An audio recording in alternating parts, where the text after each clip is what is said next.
Hi, everybody. Good afternoon. Welcome to our NBRC application office hours. We're going to do a little walkthrough of the grant management system, specifically how to convert your pre-application that has been accepted, congratulations, into a full application and get that submitted over to us. This is primarily going to be kind of a technical system walkthrough and is going to be less focused on the actual, like content questions. So if you have those, I will definitely first direct you to our program info sessions. We have information about that on the website. Um, but we do actually have a one of our program managers here today, Marina, who will also be on hand to answer some questions too. Um, the next piece that I will just point out is that my assumption here as we're getting started is that everybody is able to log into their GMS account and that they've been able to find the step-by-step guide on our resources page. So, and it looks like Sarah has been kind enough to link that resource page in the chat. So if anyone's having questions there, they can hop in and find that. So I'm going to do my walkthrough. If you have questions about the section that we're on, feel free to raise your hand, pop a question in the chat. We will have time at the end to do some more individual kind of like troubleshooting things too. So I'll go ahead, share my screen. So we can all see what I've got up here. Great. So obviously this is too small to really read, but I'm gonna just kind of have that up on the side to walk through on the sort of step-by-step guide here. So starting from the very beginning, I've logged into my account. One thing you'll notice is the screen might look a little bit different. There's some things that you're not going to have at the moment, just because I'm playing around in our testing environment. So if it looks like I have more options, don't worry about that. So I am logged in with my applicant hat on. What I'm going to do first is figure out where where do I go to find my application? So uh, there's a couple of different ways. You can go to your pending tasks. That's always a great first step when you log in to see if you have anything that you need to do. So, Hey, Casey, do you yeah. mind just the screen to your right, the creating and submitting an application? Can you remind folks where to find that and, well, what it is and where to find it on our website? Yes. So this is the step-by-step guide for creating and submitting an application. And if you go to the chat, there's a link to our resources page on the NBRC website, where there's a link to that, as well as the info sessions and everything else you'll need. Link to the grants management system as well. Awesome. Great. So one thing to note is if you find this the first time, you start doing your task and you're kind of working on it, and maybe something happens, you're not sure where you end up, and you need to find your application again. Um, for instance, right now, because I haven't even yet created my application yet, I haven't converted it to an application. I would have to make sure that um, I'm actually in that pre-application section on the side. So I know that this is the one I'm working on. I can get to it that way. And I have the option of pressing that create application button. Uh, from this sort of like pre-application record, that's where you would hit that button. You can also view the different tabs for your pre-application. Under the collab section, that's where your acceptance and any feedback letter is in there as well, just to kind of make sure you've had a chance to look at that prior to the start of your application. So I'm going to go back to the home page. And the last thing I do before I really dig in is I'm on my home page. I'm going to look at the organization profile. Ooh, just kidding. I skipped a step. I have to press a button first. Going back to my pending tasks. We're going to go back to here. So I'm on step 3 of our little guide. I'm going to click that create application button showing there.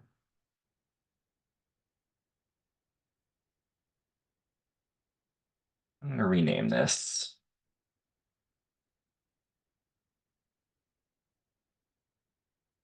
So you want to name it something that is relevant to your project.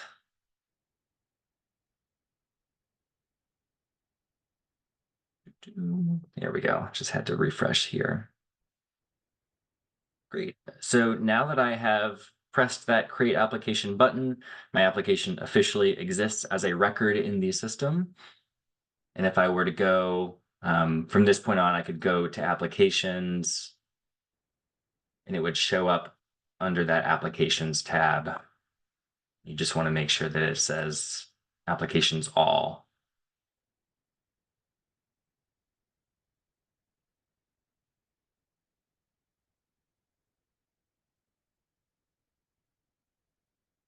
Oh my gosh. Okay, here we go. Great. So now I'm working in my application record. The lovely thing here is that it transfers a ton of the information from our pre-application. I did all those steps. One thing to note, as you get started, is this eGMS ID number. The number will change. It'll be a different number from your pre-application. Your pre-application will have PR here at the beginning. Any of those numbers you can copy. You can be on your home page. You can just drop it right into the search bar.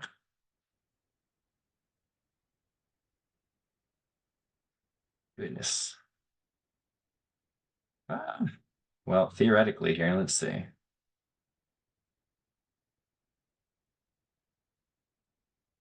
Okay, well, the joys of live demos. I'm going to go back here to applications. Theoretically should work. Your mileage may vary.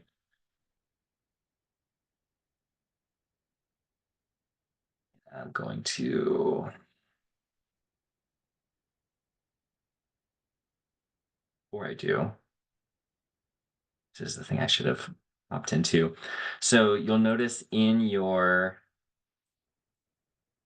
application, once you're in there, you probably saw this message when you were working on your pre-application about your UEI. If you didn't fill it out when you made your organization account, this is the point at which you could go in to the home page, to your organization profile. Now that edit option appears. And you'll be able to input that, save it, and then run it through this verification process at the bottom here. So back on track now in our document. I'm going to skip over this LDD support piece for the moment. We're going to come back to that. We're going to dive right into the main content of our application. So again, a lot of this is taken straight from your pre-application. I filled it in just to make it look like I had done something. I'm gonna click, I have to hit edit here. It looks like you can't edit something. You might have to hit the edit button.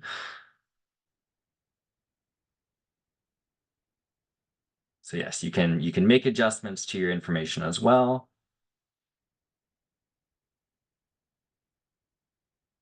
Great. All of that information is still looking good for me over here. What I am going to do is say I filled out the pre-application, but someone else on my team I want to bring in to also work on the full application with me. So I can click this associate button. Just making sure. Yeah. Okay. So down to about step 15 here. So I'm going to go in, add a person on my account. And then what I'm also going to do is I'm going to add, I know the LDD contact I'm going to work with. So I'm going to add that person in too. And I can close out of that. And now I can assign project roles for these additional contacts that I've added. So let's say I want this other person here to be, maybe they're a program director, be a key contact. And then this Morgan account is my LDD contact. I'll hit save. Great. So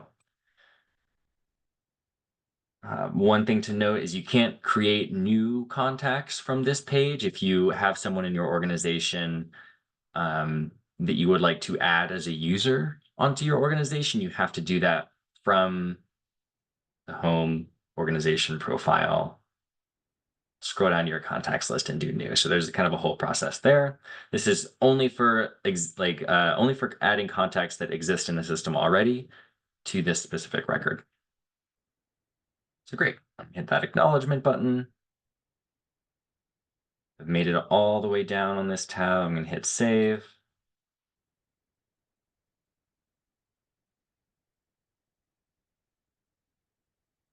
And then I'm going to go over to locations. Okay, so the application match information should be the same from your pre-application. This is where we start getting some new items in here. So I'm going to list all of the locations where project activity is happening.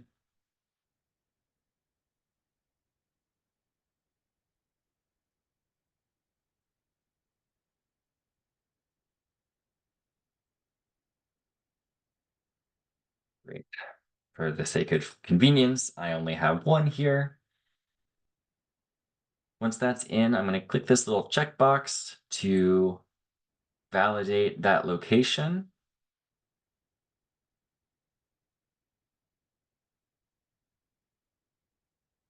Excellent. Now I'm going to scroll down to our key performance indicators. This particular example has a lot of these key performance indicators. I have to, for each of them that is on this list, I do have to fill something out here. So even if it's not relevant, I can put 0, say there, save.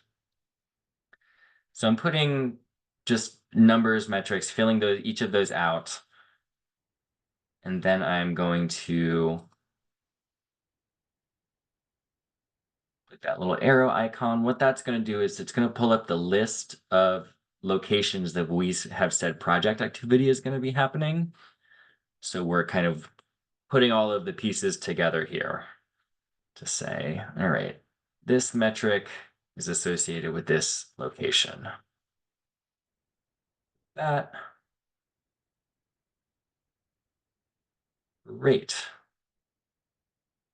So I'm gonna not do all of these just because I have a lot and it will take me a bit. So I'm gonna continue ahead here. All right, we've been working our way through those key performance indicators. Great. So we're going to move on over to the budget tab. And again, this budget table has the information that we populated during our pre-application. You can make edits.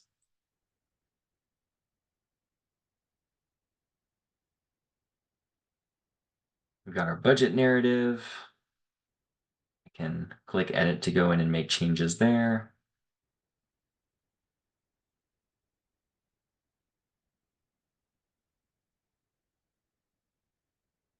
Great. Got to play around with some of the formatting today. That was fun. One thing to note is if you are copy and pasting information from, say, a Word document into these text fields, you want to keep it very simple. Any complex formatting can make the system kind of mess up and throw an error message. If you would like to recreate some, I would suggest specifically bullet points being about as complex as you want to copy and paste in there, but you can play around with the formatting as much as you like once you're inside those text boxes.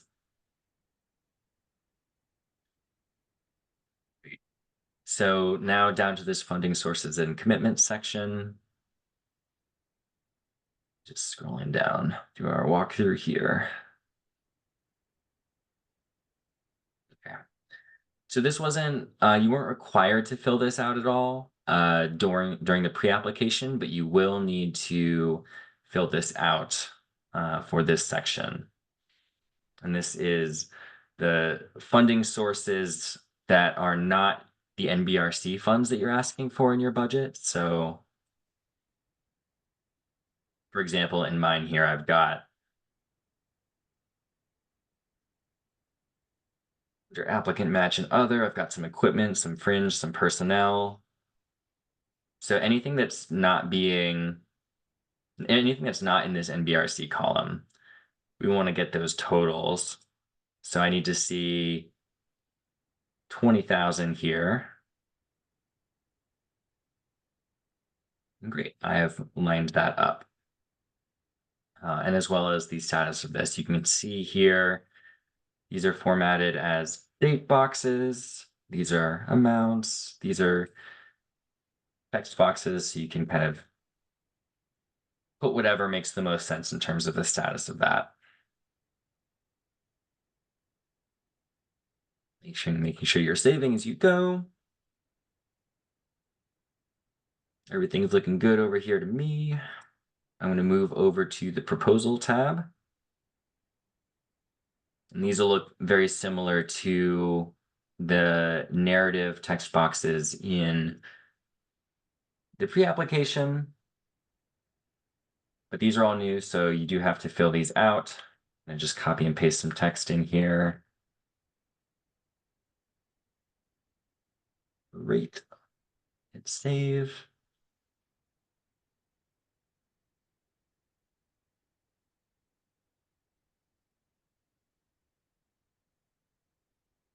Okay.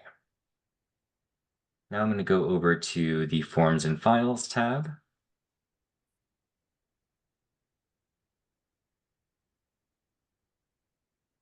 And you all have a list of supporting documents that'll either say required or mandatory. You'll have a template link here that you can click for, I believe, most of those. It'll download to your computer. You will fill it out, and then you can press this upload icon to put it into the system. You can always, once you upload something in there, you can view what you've uploaded as well.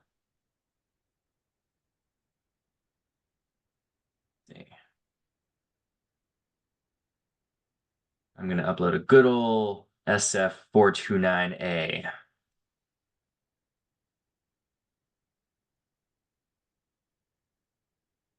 Great. And so then it shows up. If you were to click that, it would download that file to your computer.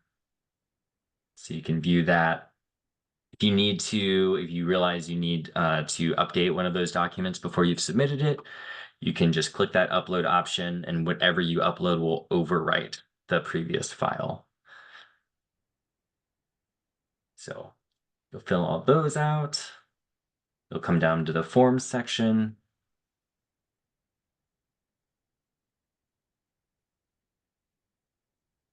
Click edit in there. And these are forms that are built into the system. So it'll take you to a page that it'll have different fields for you to fill out. Important information to read.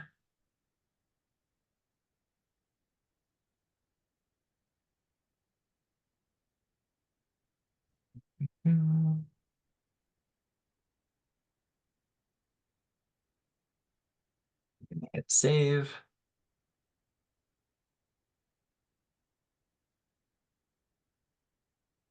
Great. And once you hit save, you don't need to hit that validate button. You should just be able to hit back.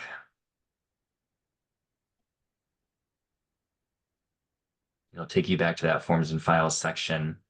And now you'll see under the forms, it is 100% complete. So that's good to go. I'll work my way through those items.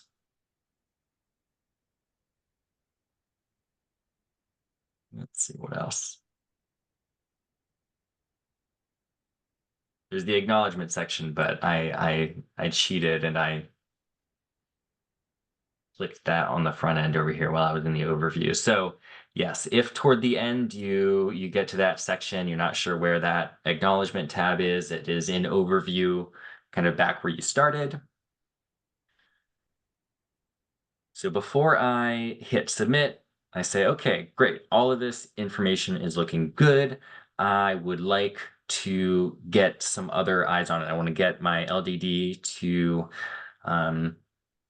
just make sure it looks good, see if they have any other feedback for me. So now what I'm going to do is go to that LDD support tab. I will scroll all the way back up here.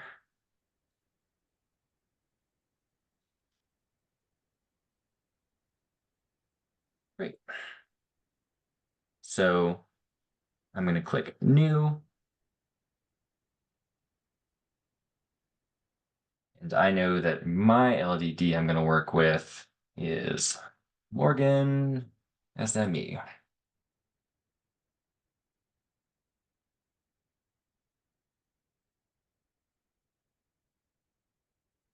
And then I will come back, please. By Friday, I'm going to hit save.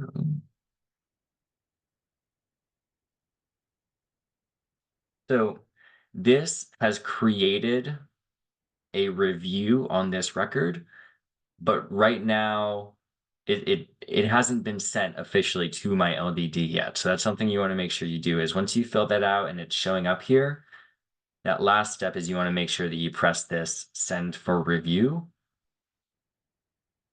button. Now that I have sent it for review, my LDD will be able to view, provide feedback in that collab tab section. They will also be able to make edits directly on the record. So if I'm an LDD over here, putting on my LDD hat, I'd go over to my pending tasks. And great, I've got a review that I'm going to do. And just so you can see sort of what it looks like for them, they see all the same things that you see. As far as your application records go, they can edit things. They can leave you comments in the collab tab. Once they have gone through everything, all right, looks good. They are going to go to that LDD support tab. And they're going to say,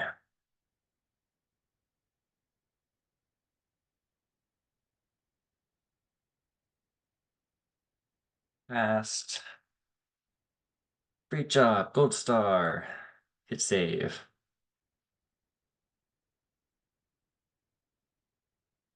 And submit.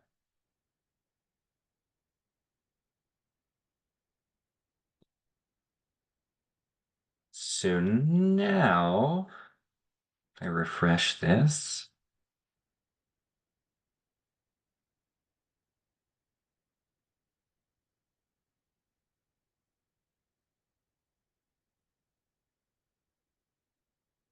So now I can expand this. I can go back to that support tab, press that little plus button, and I can see the comments that the reviewer made. If once you send that initial review, from any point thereon, they can still view your record. So you don't need to, if you want to resend for review to let them edit it again, you can. But they can just find your record at this point and look at it. You can communicate through that collab tab without having to sort of send it back and forth. So just something to know, you don't have to officially go through that send, review, comment piece of it, unless you want them to edit the record directly. Okay. So now I'm feeling good. I've gotten all the feedback I want. I'm going to hit complete review. One thing to note, once you hit that complete review button, the LDD will not be able to edit it. You will not be able to send it for review back to them. So make sure that as far as them being able to go in and make edits, that they've done all the editing they need to do before you hit that complete button. You can hit the complete button anytime, even if they haven't done anything. So just something to note there. Even after that, so now we see that that's been reviewed. Again, the LDD can still see it. They just can't make edits. You guys can still talk to each other. Great. So I filled all that out. The end is in sight. I'm going to hit submit.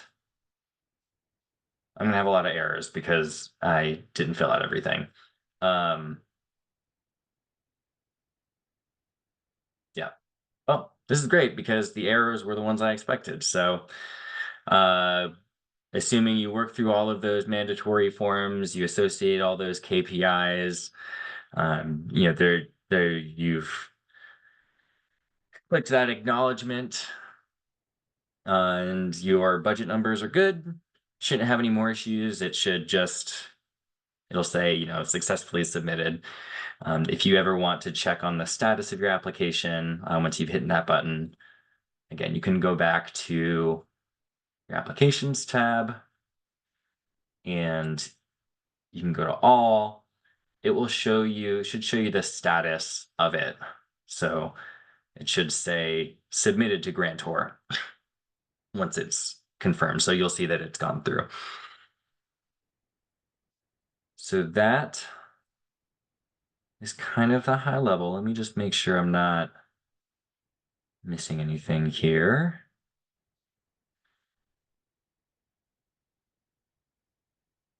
I think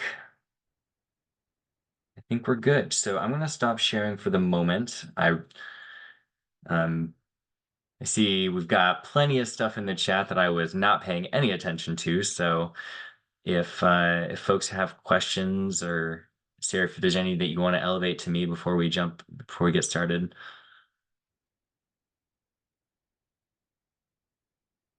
Yes. So the application review is optional. Yeah, sorry. My computer quit while we were halfway through your presentation, and I am only seeing a portion of what's in the chat. So I would ask that folks just raise their hand and ask their question if I'm not responding to it immediately in the chat. Great. So I see Thomas. Do you want to jump in, unmute yourself and jump in? Two things. When you're adding like maps to the program, seems like you could only add one map, because if you add a second map, it bumps out the first map. So do you have to put them all together in one PDF and then save that PDF? And then well, I'll let you answer that, then I have a second question. Yes, that is preferable. If you can combine them as one PDF. There was another person in the chat who had a similar question about letters of support. It is preferable if you can combine those into a single PDF. Okay, and my last question, thank you for that one. My last question was, at the end, you're going through and there was some forms that are online forms and it showed percentage of completeness. I believe I'm fully complete, but it's only like showing 35%. What am I missing? What am I missing here to do? It's hard to say without kind of taking some time and diving into it. We can view your record as well, so we can definitely troubleshoot. I would maybe just shoot an email to us with your application EGMS ID number in the top, and we'll be able to troubleshoot that particular thing. Thank you very much. Yeah. I see Heidi. Hey, thank you. Good afternoon. Tagging off of Tom's question on maps, I see that maps are mandatory, but I didn't find anywhere that indicated specifically what is required. Is it a service area map or just a project locator? What are you looking for there? Answer that question if it's helpful, Casey.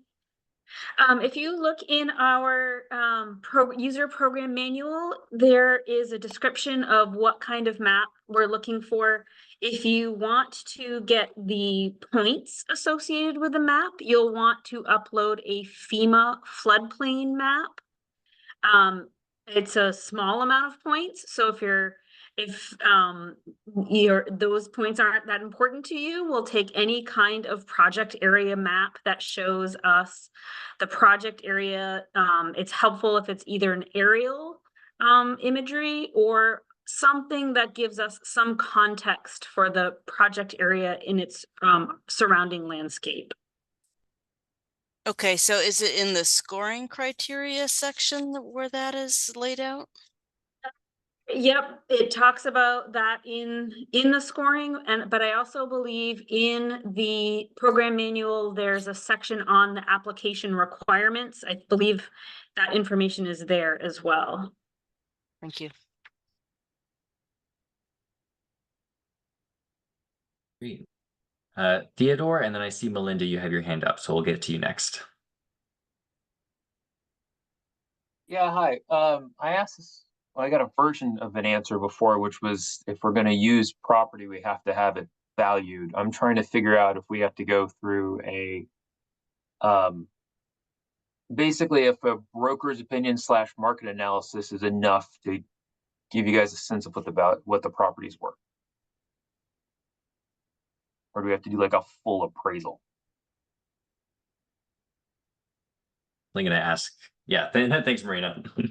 That's a good question. I answered in the chat. I think that since it's so specific, I'll want to bring to our program director to see. It's possible that we would need a formal appraisal, especially since you are counting it as match to understand, how much that truly means. So we can get you an answer if you want to just email us at admin@nbrc.gov. Sorry to not have a solid answer for you now. Okay, thank you. Sure. Melinda. Yeah, I think I'm going to end up coming back because I've got to find another question I have. But meanwhile, part of the team developing the project that I'm involved in is volunteer, and there's a lot of volunteer hours going into the project from appropriate people like an architect and that kind of thing. But again, they're volunteer.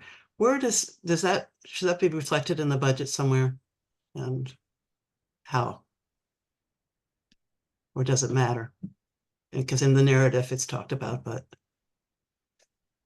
Yeah, so in-kind can be included as match for your project, and it should be included in the budget under other. Okay.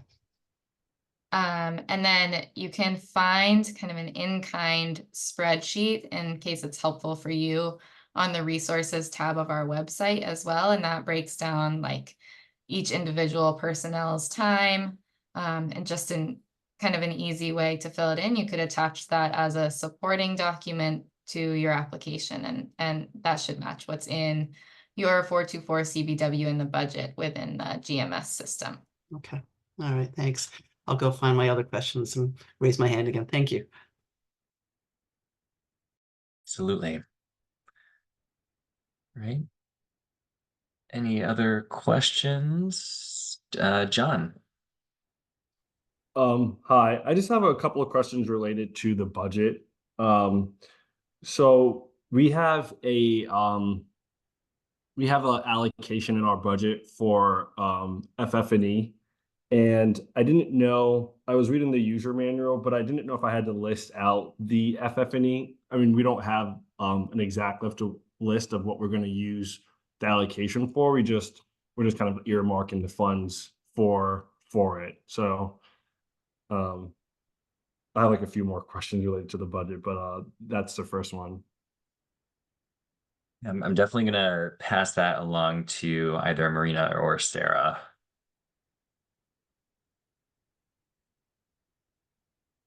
Sorry, I was reading messages in the chat. I need to have the question restated. I apologize. No Yeah, problem. that'd be helpful for me too. Thanks. Yep.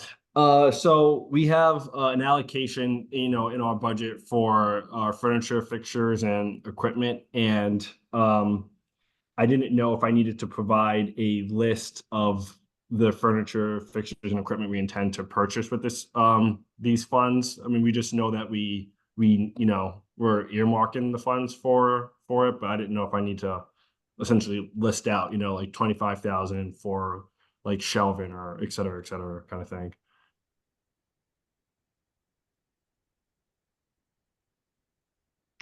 I mean, Sarah, let me know if you disagree, but your supplies and materials or equipment within the budget should be broken down as much as possible. You will have to justify any expenses over $5,000. So especially the bigger equipment will be helpful to have it broken down in separate allocations in that budget. Okay. And then just a couple more follow-up questions. The financing fees like associated with our transaction, how would I categorize those?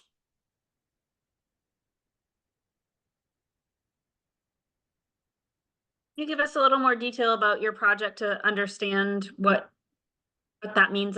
That's not something that is typical for most applicants. So we have we're building a grocery store, and we're using new market tax credits to finance the transaction, and like along with the tax credits comes just a lot of bank fees, lawyer fees, kind of like interest, loan interest. So I guess those are some examples.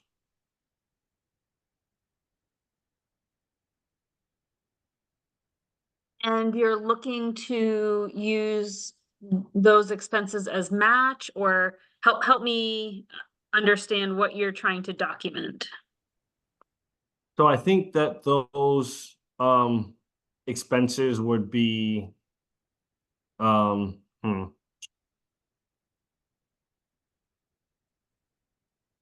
they would be coming from probably either like other or probably the applicant match funds, I guess. But in the categories, there's I'm just trying to scroll down quickly. There's like contract sub grantees, and then like project inspection fees.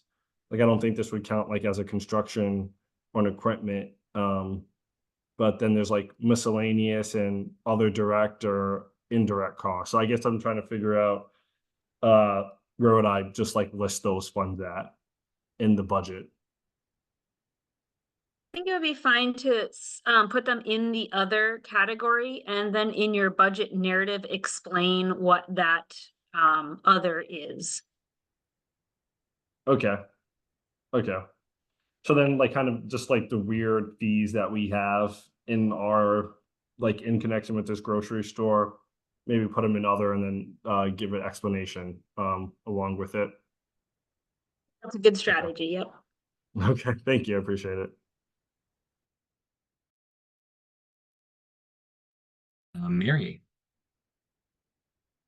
Thanks. I'll stick with the budget theme. In our pre-application, we put the LDD administration cost under consultant, and that's where it seems to go in the larger budget detail. I just wanted to make sure we're doing that in the right place.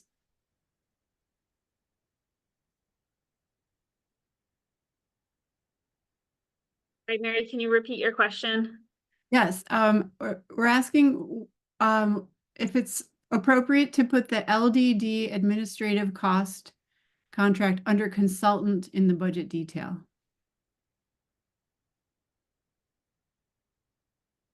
That's okay. Marina, any thoughts on that? I think we have some instructions in the Catalyst user manual to list it under consultants, yes. Okay, we're reading that correctly. Thank you for helping interpret that.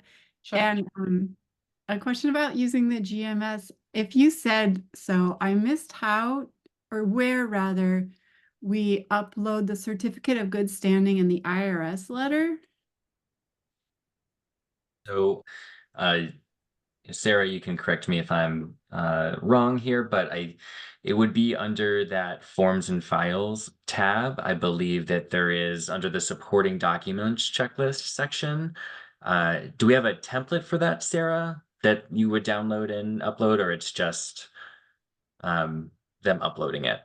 Yeah, the certificate of good standing is something you get from an entity of your state. I know in Maine, it's the Secretary of State's office. So these are documents that you will need to have on file, your IRS letter, 501c3, that comes from the IRS. So these are forms that are unique to your agency or entity, and you will just upload a copy of those. Great. We have those forms. I just don't see a place in the GMS to upload them. And I've looked under the supporting documents checklist. Sarah, do you want to make a note of that and we can, and Mary, can you let us, do you happen to have the Okay, I've created your note. It's called We Can. Okay. Sarah and Siri sound very similar. Yeah. Mary, if you happen to have the EGMS number for your application available, sort of if you're in your application, it would be top left I see corner, it. I want to say. You can directly sort of direct chat that to Sarah so that we have that information as well. Okay, thank you very much. Thank you. Heidi. Thank you. I was just looking, I think there's a place on the Forms and Files tab on the bottom for notes. It looks like you can add additional documents there. Would that be where that would go? Yeah, I think if we don't have under that supporting documents checklist, we've got sort of a list of mandatory and optional items. And my sense is that we don't have a specific line item there that says, certificate of good standing or something like that. If you're able to just upload it under that notes section, that it would be a sufficient thing in the interim while we're kind of investigating that. Gotcha. Okay. I do have a couple other questions, two on the SF 424. I wondered if your program is subject to executive review under Executive Order 12372. Very often, an RFA will indicate that. And although I just see that you've updated the program user manual again yesterday, so maybe it's in there, but I searched it before and didn't find it. Use that to our other program folks.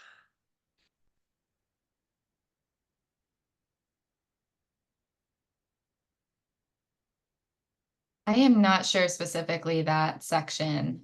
So I would ask, again, an email to our admin at nbrc.gov Okay. account with that specific reference so we can confer with our legal folks on our team.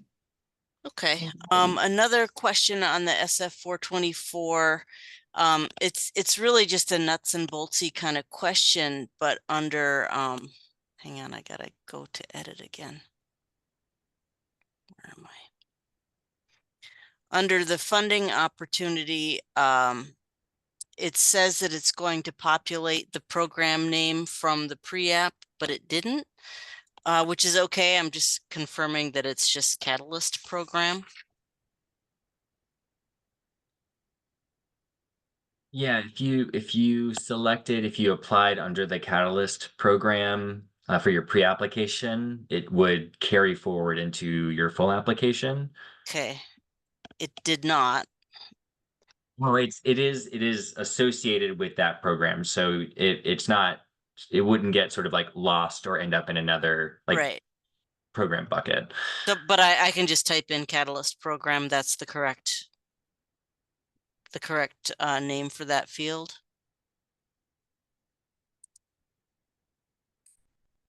I am not entirely sure. I think without sort of seeing what you're looking at, I'm not sure what field that is referencing. So maybe if you just shoot us an email with that. Okay.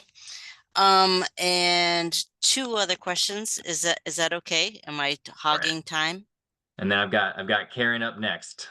Okay. On the SF 424 CBW, the budget form in the previous webinar on the program, the New York specific one, it was indicated that we should focus on the detail page. Does that mean we only fill out the detail page, or I just found that a Correct. little, okay, thank you. You'll notice, Heidi, that when you fill out the details page, some of the other cells in other sheets will fill in automatically. Okay, So I'm just know having that someone in another department fill it out, so I wanted to be able to advise them. Thank you. Sure. Okay, last question for me on the locations. I submitted 3 different addresses for locations and selected the, what's it called, validate tab. And it says that they were sent for validation.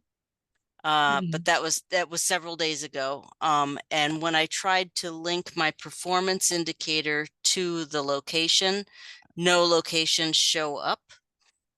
Is that just because they haven't been validated, or what is that about? Yeah, that could be the case. If it hasn't been validated by the system, it might not be an option to tie together. So I've not yet heard of usually you either get it's validated or it like can't find the validation. So that sort of middle space I haven't heard of. If you want to just include that in your email to us, we can investigate that. All right. Thanks very much, everyone. Thank you. And Karen, you had a question? And I think you're muted.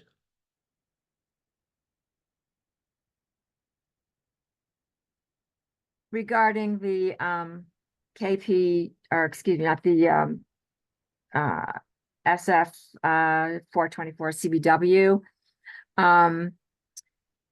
Can you do an example of how you get into that? I tried hitting the edit button and then all of the other tabs on the bottom disappear. So you're only supposed to fill in just the detail button though? Yeah, so were you able to download that Excel template from the grant portal? Yes, I downloaded it and then, yeah. And then So there's yeah, underneath instructions, there's something that you're supposed to click on to be able to go to instructions, and it doesn't go anywhere. that might be, I'm not entirely sure what the sort of technical issue might be there. If you want to just maybe shoot us an email, Okay. you and I can troubleshoot that together. Okay. And then another question under all forms, there are columns and it says form name, mandatory, percentage, last modified by, etc. Underneath mandatory, there are both check marks and X's. What do the check marks mean and the X's mean?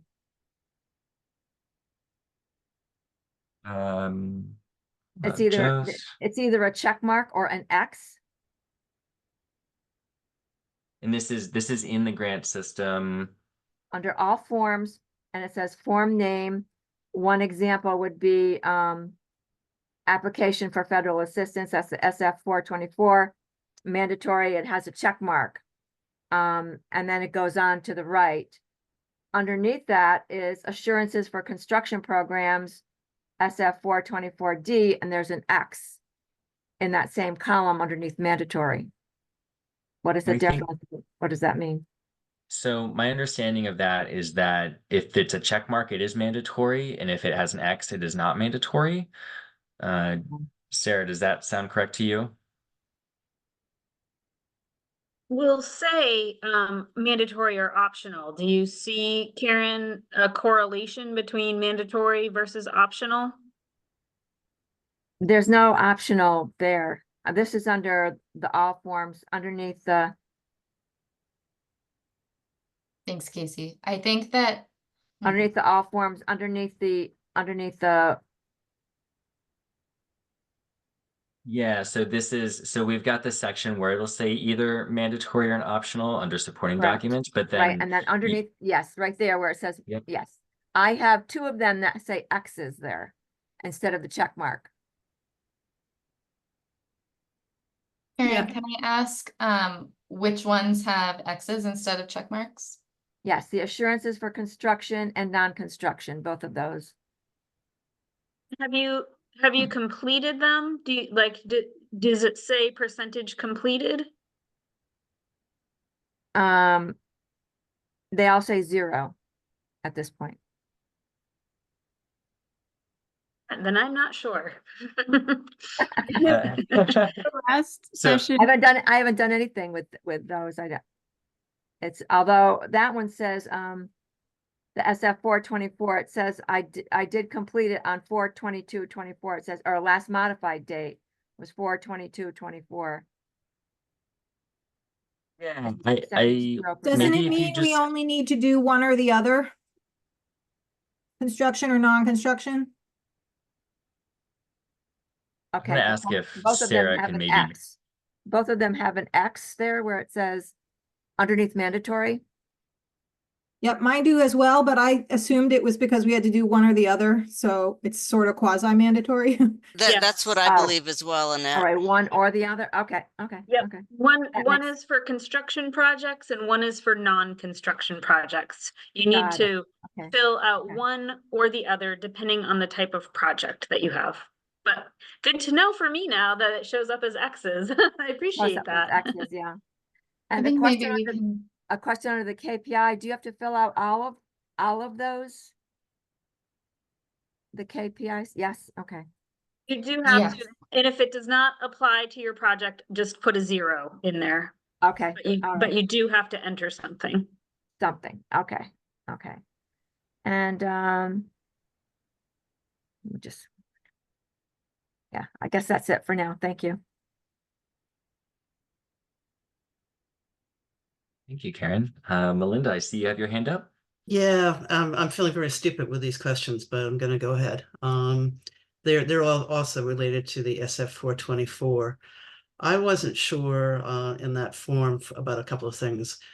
There's in the beginning, there's a federal entity identifier, which is different from the EIN number because the EIN number comes down further.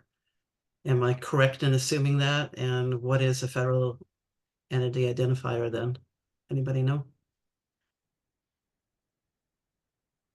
Myself, I'm not super familiar with those forms, so I'm going to ask Marina or Sarah to pop in on that one.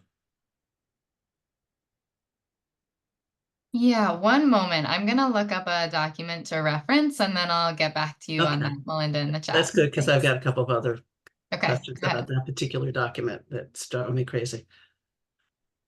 Go for it. So, the other questions are, they ask for the organizational unit and the division name, and for my project, I have no clue as to what they're really looking for. So I think as it relates to maybe some of those really specific forms and guidance on those, I would maybe shoot us an email. Just Okay. that way that gives us some more time to kind of look at that form alongside you and be able to look at your application as well to see what might be the most appropriate guidance for that. Okay, happy to do that. What's the email again? Do you mind telling me so I don't have to search it out? It's admin@nbrc.gov. Okay, thanks. I see Karen, you have your hand raised, and then Thomas after that. Just one more quick question on the budget form. I'm assuming that we can leave a lot of it blank because it doesn't have anything to do with our project, like transportation and that kind of thing. That has nothing, I can leave those sections blank if there's not relevant to our project. That's correct. Okay, thank you. That's it. And Thomas. So I'm looking for some mystery documents. First one I heard of, a certificate of good standing, and there was something with an IRS. What are those two documents that I'm missing? Those are documents that are required from nonprofits. They are not applicable to municipalities or units of government. Does that answer your question? Yep. And if at the end of the time, Casey, I'll have a final question for you all. And so one thing I do actually want to note that we are coming up on our time here. So I would certainly encourage folks to either send questions via email to us. Also getting in contact with your LDD. They're a great resource. They're working with people on applications as well. And so they might also have some answers to some of these questions.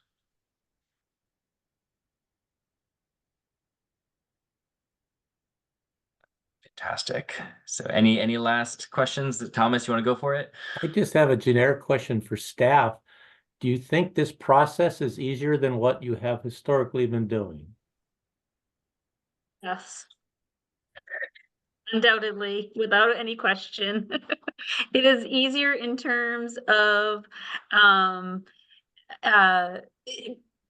being able to view information and share information. Previously, it was all manual, and this is a much less manual process for us. There was a Congratulations, question. then. Yeah. Congratulations, then. There was a question in the chat about the lobbying form.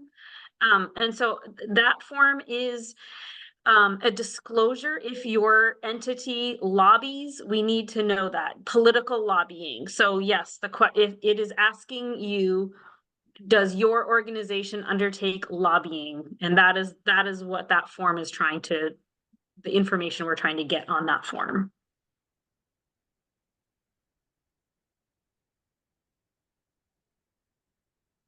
And if we don't, what do we do with the form? I believe you still have to fill it out. It's just an indication of whether or not you lobby. Great. And then Karen, I see you had a hand raised. We'll touch on your question, and then I think we'll let that carry us home. I think you're muted. The indirect cost rate letter, if you're not using that, you don't fill it out. Yeah, it looks like that may be a required document, and I'm not sure. We're gonna have to look into it. I'm not sure that it needs to be required. I believe it's supposed to be only if you are looking to request more than the 10% indirect rate. So we'll look into that and make sure that it is the appropriate status. on your GMS screen. Thank you. Great. A super lively discussion. So thank you all for your great questions and taking some time out to walk through this system with us today. And I'm sure we'll hear from folks and look forward to seeing your applications as they come in. Just quickly, Melinda, you had an outstanding question about the federal identifier. I think if you want to, you said that was part of the 424 CBW form. Okay. I wasn't seeing it, so I think Let's see, hold on a minute. Marina, we have and I put it in the chat, we have a copy of the SF424 CBW on our webpage with instructions. So that might be a useful form to pull up and look at. It's actually the you- application for federal assistance, SF424. Okay, okay. I think we have that one on there as well. I'm sorry, I interrupted you, Sarah, but Is it the catalog of federal domestic assistance number? IFTA? I'm sorry, I'm not following. What? That's okay. I was just wondering if in the 424, and I can pull it up, but if it's asking for the CFDA, the catalog of federal domestic assistance number. No, I mean, it's just Something really else. non-specific. So, Okay. and Sarah, because I was too busy interrupting you, can you repeat where I should look for the instructions? I'm sorry. Put a Really? link in the chat, but you can also just go to our resources page Mhm. on the NBRC website. Right. And on that resources page, there is a link for grant administration information and grants management system. And that has like all kinds of our forms there, along with instructions and templates on how to fill them out. Okay, I'll take a look. Thank you. I think the SF424 is towards the bottom. Okay, that's helpful. Thank you.